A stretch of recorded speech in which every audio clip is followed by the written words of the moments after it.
HIV merupakan salah satu masalah kesehatan global.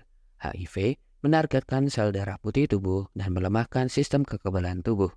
Di Indonesia, jumlah kasus HIV positif dari tahun ke tahun semakin meningkat dan paling banyak terjadi pada kelompok usia produktif, yaitu usia 25-49 tahun dengan persentase 69,9% dari total 515.455 kasus selama Januari sampai September tahun 2023. HIV dapat menular melalui pertukaran berbagai cairan tubuh pengidap HIV, seperti darah, ASI, air mani, dan cairan vagina. HIV juga dapat ditularkan selama kehamilan dan persalinan kepada anak. Orang tidak dapat tertular melalui kontak sehari-hari seperti berpelukan, berjabat tangan, atau berbagi benda pribadi, makan, atau air.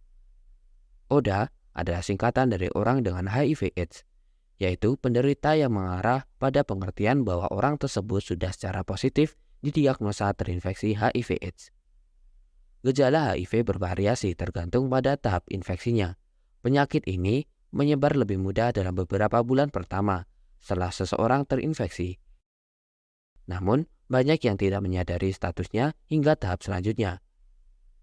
Gejala HIV pada tahap ini mirip dengan penyakit influenza, yaitu demam, sakit kepala, ruam, dan sakit tenggorokan. Infeksi ini semakin melemahkan sistem kekebalan tubuh. Hal ini dapat menyebabkan tanda dan gejala sebagai berikut, yaitu pembengkakan kelenjar getah bening, penurunan berat badan, demam, diare, serta batuk.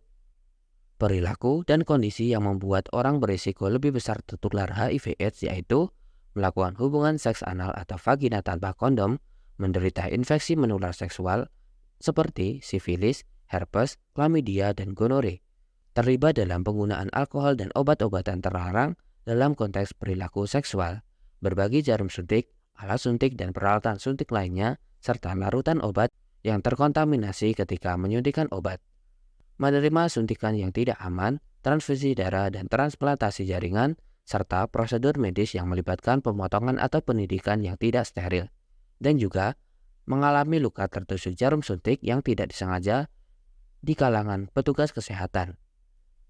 Komplikasi yang dapat ditimbulkan dari HIV/AIDS adalah yang pertama, kandidiasis atau infeksi jamur pada permukaan kulit, mulut, serta alat kelamin. Yang kedua, PCP atau infeksi pada organ paru-paru yang mengakibatkan peradangan paru-paru. Yang ketiga, tuberkulosis paru atau TB paru, yaitu infeksi pada paru-paru dengan gejala batuk kronis dan sesak napas.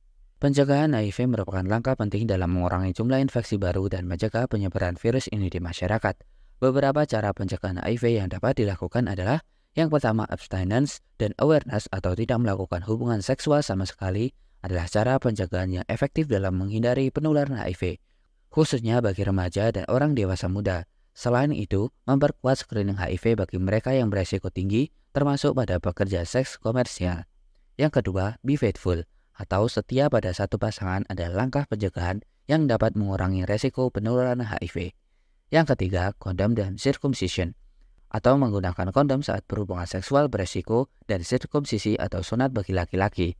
Yang keempat, no drugs atau menghindari penggunaan narkoba, terutama narkoba suntik, dan mencegah penularan HIV melalui jarum suntik yang tidak steril. Yang kelima, education atau memberikan informasi yang benar tentang HIV sangat penting untuk menyebarkan kesadaran mengenai resiko dan pencegahan HIV.